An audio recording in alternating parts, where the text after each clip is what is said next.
menamakan kita seperti pakaian di dalam ayatnya itu, tentunya Allah berkeinginan agar kita bersifat dan bertingkah laku seperti pakaian. Artinya si suami menutupi kekurangan-kekurangan yang dimiliki oleh istri, istri menutupi kelemahan-kelemahan yang dimiliki oleh suami. Tiada riasan paling sempurna.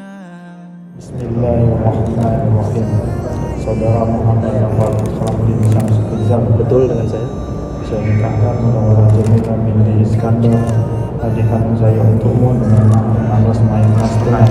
Saya terima nikah Munawwarah Jamilah binti Iskandar, adik kandung saudara, untuk saya dengan mahar 16 Maya emas tunai.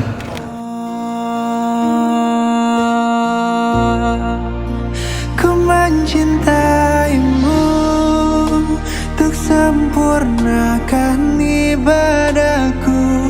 Kau anugerah terindah darinya di setiap malamku, di setiap doa-doaku.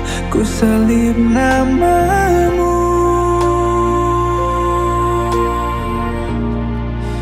Senyuman untukku menjadi pahala untukmu.